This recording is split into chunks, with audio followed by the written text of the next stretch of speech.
Olá, meu nome é Bruno Galvão, eu sou professor de ciências. Vou falar sobre reino animalia. E esse assunto está voltado para o 8º ano do ensino fundamental e faz parte do grande tema Vida e Evolução. Essa aula tem o objetivo de fazer com que o aluno compreenda como os animais são classificados em grupos diferentes e alguns conceitos básicos sobre esse reino, portanto, será apenas uma introdução ao reino animalia, ok? Primeiramente, vamos falar de características gerais, características que todo animal deve ter, ok?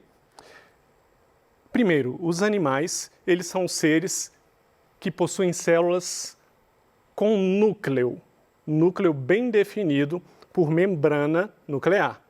A gente diz então que são eucariontes, são formados por células que possuem núcleo verdadeiro.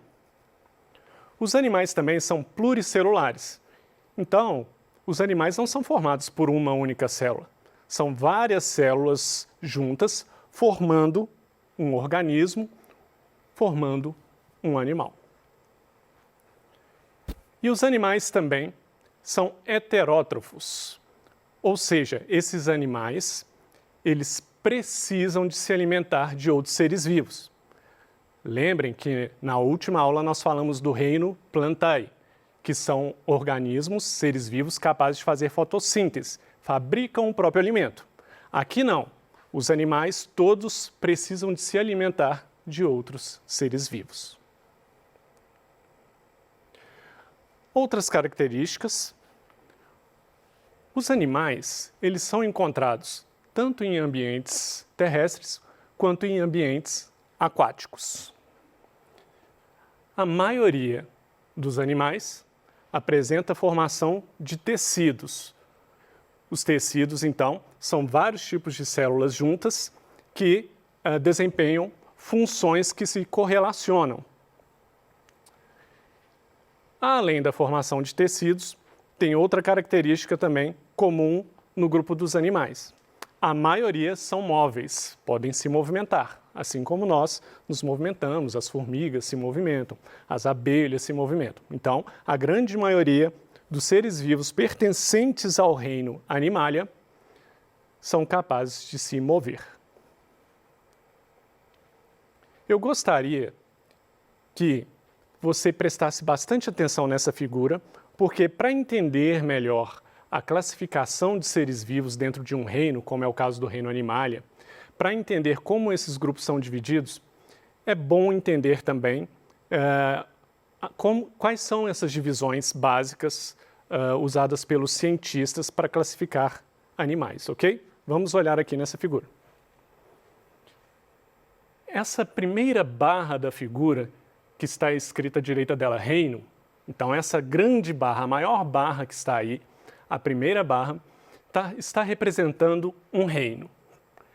Eu posso ter mais de um reino? Posso ter vários reinos, e existem vários reinos realmente. Eu quis representar apenas um para ficar aqui o mais fácil o possível de você compreender.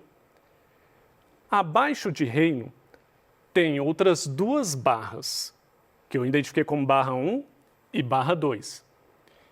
Essas duas barras estão aqui identificadas como filos. Então, você tem acima dela uma grande barra que é o reino.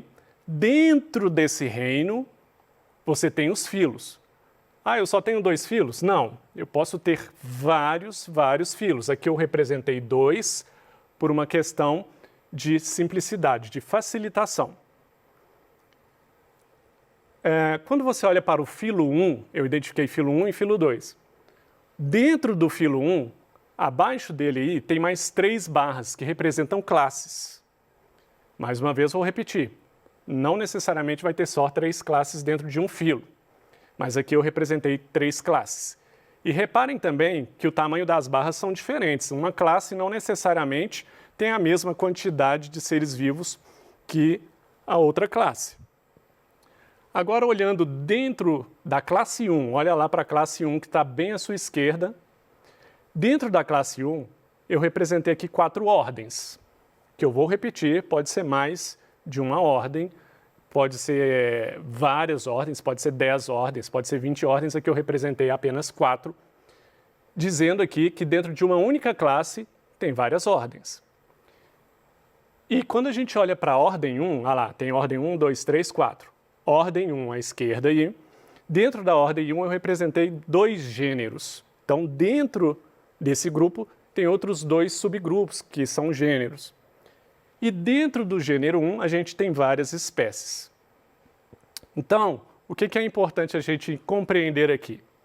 Que quando a gente classifica os seres vivos, normalmente a gente distribui eles em grupos, que são do maior para os menores grupos, um grupo geral, que são os reinos. Esse reino, ele pode conter vários filos, ok? Então, os filos estão dentro dos reinos. Esses filos vão conter cada filo desse vai ter várias classes. E dentro de cada classe pode ter várias ordens, e dentro de cada ordem, vários gêneros, e dentro de cada gênero podemos ter várias espécies. Isso é uma ideia muito importante para a biologia, ok?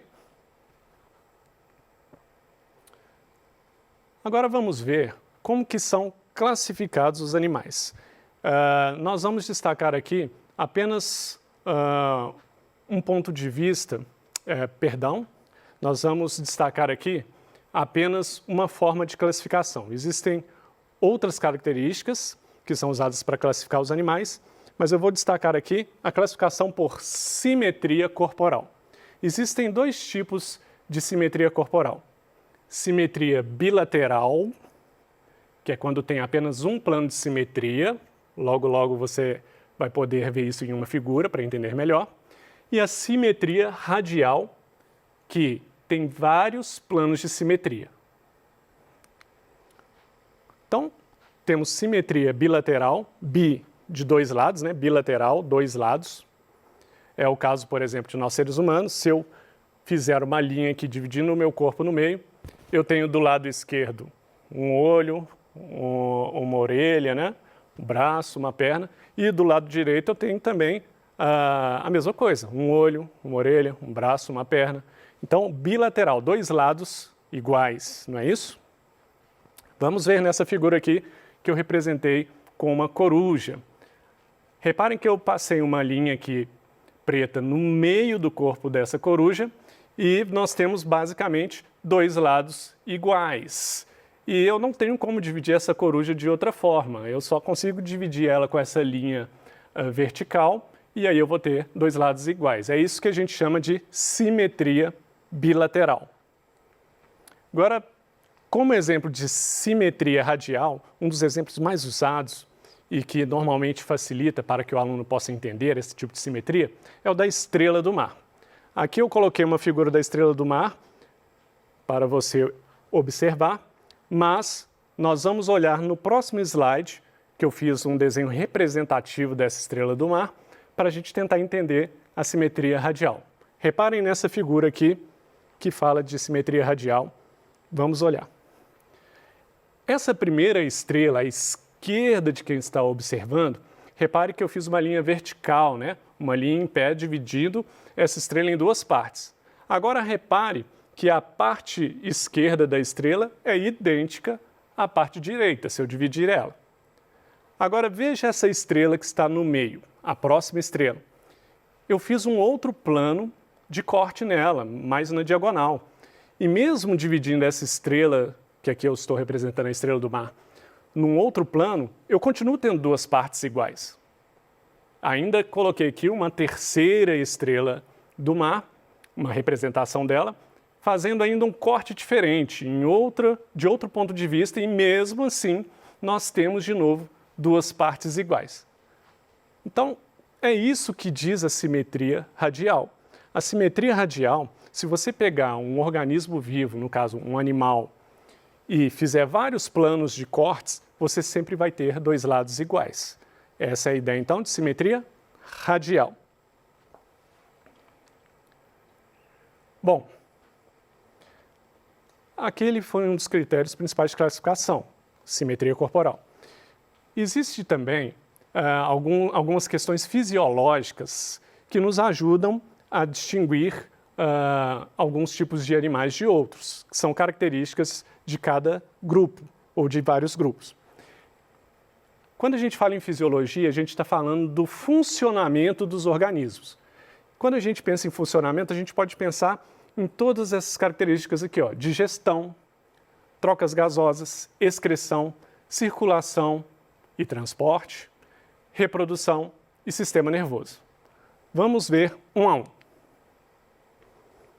Primeiro, a digestão. A digestão, se pensarmos em nós, seres humanos, é mais fácil de entender. Quando a gente se alimenta de um arroz e um feijão, esse arroz ele não é pequeno o suficiente para entrar na sua circulação sanguínea. Esse arroz precisa de ser digerido e se tornar partículas, moléculas bem pequenas, pequenas o suficiente para que entre no seu sangue e possa ser levado para cada célula do seu corpo. Claro que o nosso sistema de digestão não necessariamente é igual ao de outros animais, mas em geral a ideia de digestão é transformar materiais grandes em pequenos para serem absorvidos por esses animais, por todas as células deles. Trocas gasosas. Nós temos animais que fazem trocas gasosas através de pulmões, temos animais que fazem trocas gasosas através de brânquias, animais que fazem trocas gasosas através da pele. Mas o importante é entender que, em geral, as trocas gasosas se referem basicamente à captação de oxigênio pelo animal, e ele usa esse oxigênio no corpo dele, e depois ele joga fora, vamos dizer assim, gás carbônico. Então, basicamente, trocas gasosas vai se referir a isso. Ingestão de oxigênio, absorção de oxigênio e devolução para o ambiente de gás carbônico. Excreção. Quando a gente fala de excretas, a gente está falando de substâncias que são tóxicas para os organismos. Quando eu falo de excreção, eu tenho que pensar que o meu organismo não pode ficar com aquele material tóxico dentro dele. Esse material tóxico precisa de ser eliminado. Essa é a ideia de excreção. É quando um organismo vivo, no caso aqui os animais, eles conseguem eliminar os produtos tóxicos das reações químicas que acontecem dentro de cada corpo. Circulação. Já a circulação fala da seguinte ideia. É a capacidade, então, de um organismo transportar as substâncias, principalmente substâncias nutritivas, mas outras também, pelo seu corpo todo. Então, quando a gente pensa em circulação, a gente está falando de transportes de substância dos organismos. Ele pode ser de uma célula para outra. Uma célula aqui tem uma substância e passa para a célula vizinha, que passa para outra célula vizinha e para outra. Pode. Ou pode ter um sistema que eu poderia dizer que, de forma simplificada, que seria um pouco mais complexo, que é a ideia do sistema circulatório. Você ter vasos sanguíneos, como é o caso dos seres humanos, que vão transportar substâncias para todas as células. Outra característica também que pode nos ajudar a identificar grupos diferentes de animais é a reprodução. A reprodução, ela pode ser sexuada ou assexuada. Na reprodução sexuada ainda, a gente pode ter animais machos, fêmeas e hermafroditas. Os animais hermafroditas são aqueles que produzem tanto gametas masculinos quanto gametas femininos. E isso, então, reprodução sexuada. E a assexuada, não há necessidade de um ser macho e uma fêmea, e nem de um ser vivo, um animal hermafrodita.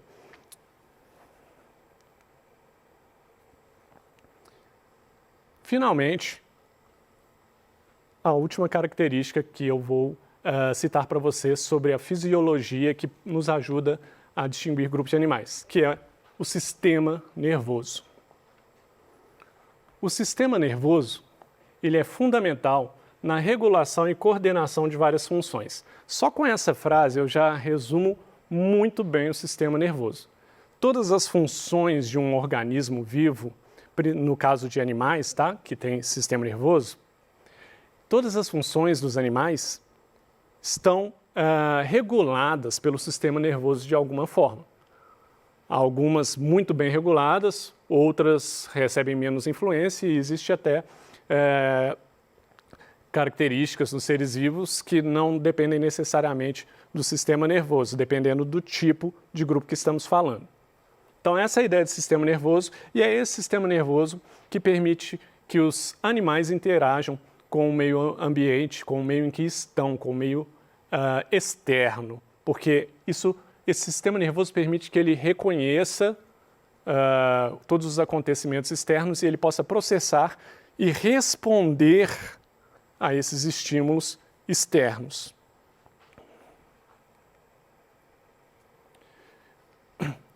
O reino animalia, sem dúvida, é um dos assuntos mais extensos da biologia.